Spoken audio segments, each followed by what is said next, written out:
And we're working.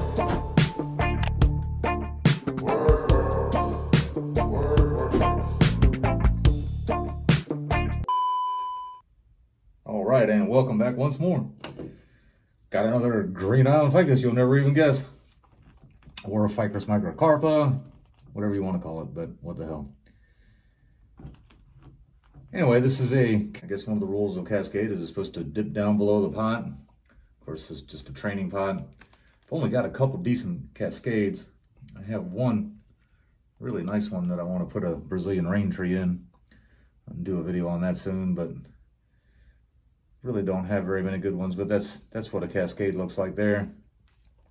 Don't really remember where this one came from. I just know that at some point I noticed that branches were hanging down. I thought it might make a good looking one there, but wire's been on for a couple months. It's not, I don't know, I'm kind of under the impression it's not biting in all that well. Hard to see with all the foliage on there.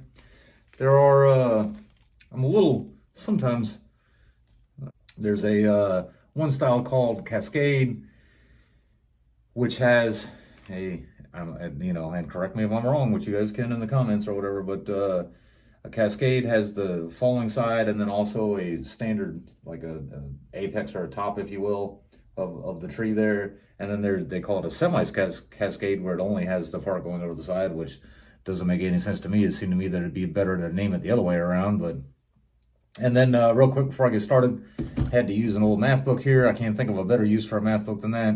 It is a math book I'm sitting there using.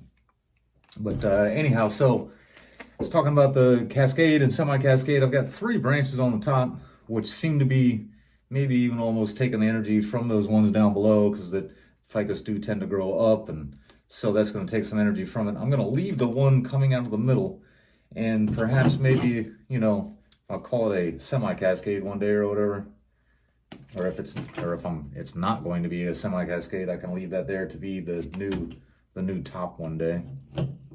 See how I can leave that to be like a top of the tree or whatever. And then I'm going to cut everything else back too.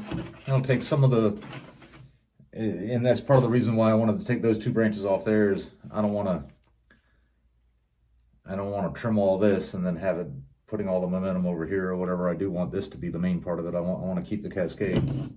So I'm going to clip most of the growing tips off. Probably going to wind up defoliating the whole thing at some point. This is a small enough tree. I'm not going to do the time lapse.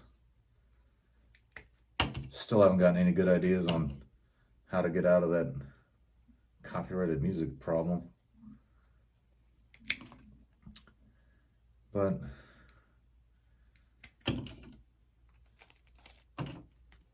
so one of the last videos I did, I left a bunch of leaves. I'm still leaving a bunch of leaves. You can see I didn't leave any leaves there. I left them there. Anytime you leave one without leaves, it just might give up on that little branch there. I mean, they can give up on anything at any point, but some of these I'm taking out completely because they're growing straight up.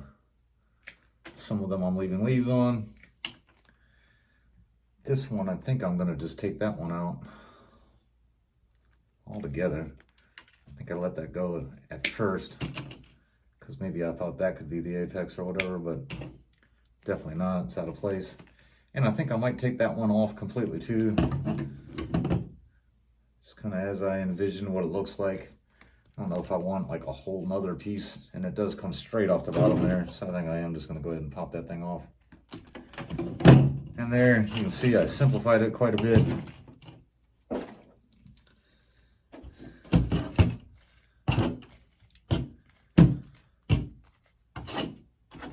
If this thing fits into the pot, one pot I have in mind for it, I just might put that in there today. I don't know.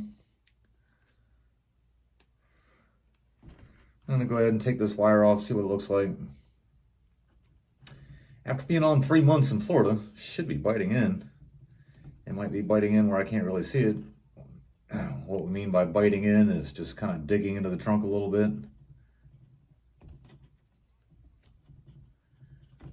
And you can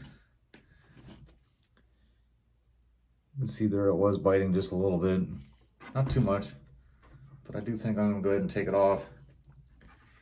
Usually if it bites in some, kind of take and wrap it backwards, or you know, the other way, like if you were coming around clockwise, go back around counterclockwise, and then kind of get it to bite in opposite. This is all still very twiggy looking.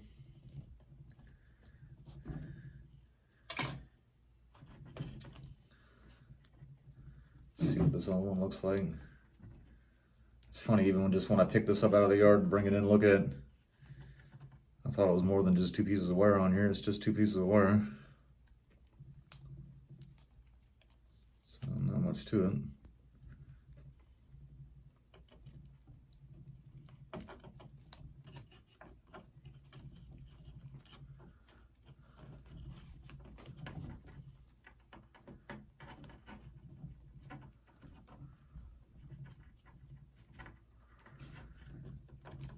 See, a lot of people, they actually leave it on long enough. Did I leave a growing tip down there? Oh, I left a little growing tip down there.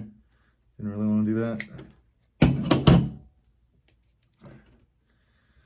Oh, that one too. I didn't see that with the wire on. See, a lot of people leave the wire on long enough to let it bite all the way in, and then they have to cut it off with little snub nose wire cutters. Of course, that's you know, if you order them from a bonsai place, they charge you like 50 bucks or something like this. This is like, you know, they say, oh well, you can't have it. You can get it right on the edge there. These were like, I think, I don't know, $10 at Lowe's or something, just regular wire cutters. You don't need bonsai wire cutters. But I think I'm gonna go ahead, put the wire back on there. Barely even see the bite marks. I'm gonna go ahead and wrap it back up. And I think what I'm gonna do is, you know, you repot deciduous trees right when they're leafing out, because that's when they're growing the most leaves, when everything's leafing out. I think what I'm gonna do is, well, those, I'm not gonna cut those off. 3 branches going there. Yeah, I'm not gonna cut those. I don't really want them. I want them to kind of maybe elongate there a little bit or whatever, but I'm gonna go ahead and wrap it back up with some wire, and then when it does leaf back out, go ahead and repot it. And just like right when it starts leafing back out, that way it's actively growing roots. This one I just have in regular potting soil, so there's no reason to leave it in here for too much longer. Said I don't really remember too much about it. Part of the stump is way over there. I did have, yeah, I really don't remember where it came from. But I actually think I might even save this video until I repot it one day, because that'll be really soon, probably in a couple weeks. But I'm gonna wire back up here. All right, and there we are, wired back up. Tried to get the wire to not follow the old wire marks there. You can see, try to not make it all that tight so that it's got a little bit of room. I don't know, snug but not tight. But I'm gonna take and rebend it, or bend it a little more than it was. Try to use, I mean, you know, you don't want to change your mind from what you had the last time, so you try to put some of the same bends back in there just a little bit deeper or more dramatic. And there we go with that. Back up a little bit. And take this one down, and again, back up a little bit, and maybe off to the side. These 2 branches here, they're gonna get awfully close at some point. I'll have to decide what to do about that. But one thing, while I was wiring it up, I noticed there's a little bud right there. And that's actually, if there's gonna be a top, because you can see the trunk isn't very thick on this, but you know, and then if there was gonna be an apex in that, it was gonna be like whatever the bonsai people are calling like a real cascade or whatever. Probably shouldn't come out of the trunk right there. So I'm actually gonna go ahead and just pop that off. And that's actually in the hopes that the momentum that would have went in there will now maybe butt out there. Plus that'll help heal up that scar. Anytime you have a scar like that, when there's more growth coming out of there, that'll help heal it up. I was gonna work that a little bit with the cutters, but that's actually when I noticed the growth coming out. And since the growth is coming out there, I still could have worked it a little bit with the cutters there, but of hard to do one-handed there. Plus, I got plenty of time. This isn't going to be any kind of finished material.